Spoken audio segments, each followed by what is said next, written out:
السلام علیکم ورحمۃ اللہ وبرکاتہ۔ سورۃ الکوثر۔ اعوذ باللہ من الشیطان الرجیم، بسم اللہ الرحمن الرحیم۔ انا اعطیناک الکوثر فصل لربک وانحر ان شانئک هو الابتر۔ تو ناظرین، یہ سورۃ الکوثر کی تلاوت ہو گئی۔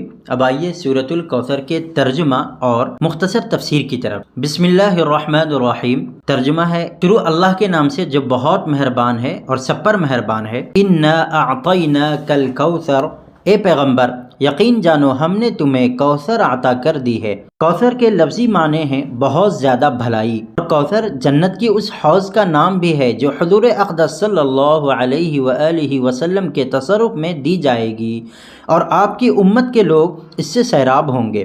حدیث میں ہے کہ اس حوض پر رکھے ہوئے برتن اتنے زیادہ ہوں گے جتنے آسمان کے ستارے۔ یہاں یہ لفظ اگر بہت زیادہ بھلائی کے معنی میں لیا جائے تو اس بھلائی میں حوض کوثر بھی داخل ہے۔ فَصَلِّ لِرَبِّكَ وَانْحَرْ، لہذا تم اپنے پروردگار کی خوشنودی کے لیے نماز پڑھو اور قربانی کرو۔ إِنَّ شَانِئَكَ هُوَ الْأَبْتَرُ، یقین جانو تمہارا دشمن ہی وہ ہے جس کی جڑ کٹی ہوئی ہے۔ عرب کے لوگ ایسے شخص کو ابتر کہتے تھے جس کی نسل آگے نہ چلے، یعنی جس کی کوئی نرینہ اولاد نہ ہو۔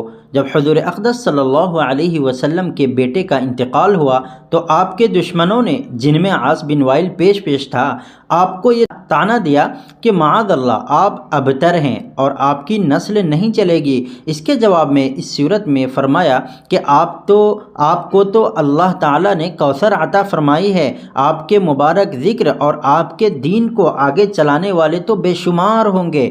ابتر تو آپ کا دشمن ہے جس کا مرنے کے بعد نام و نشان بھی نہیں رہے گا۔ چنانچہ ایسا ہی ہوا کہ حضرت صلی اللہ علیہ وسلم کا تذکرہ اور آپ کی سیرت طیبہ تو الحمدللہ زندہ و جاوید ہے، اور طعنے دینے والوں کو کوئی جانتا بھی نہیں، اور اگر کوئی ان کا ذکر کرتا بھی ہے تو برائی سے کرتا ہے۔ تو ناظرین، یہ سورۃ الکوثر کی تلاوت، ترجمہ اور مختصر تفسیر ہو گئی۔ شکریہ، جزاک اللہ خیرہ۔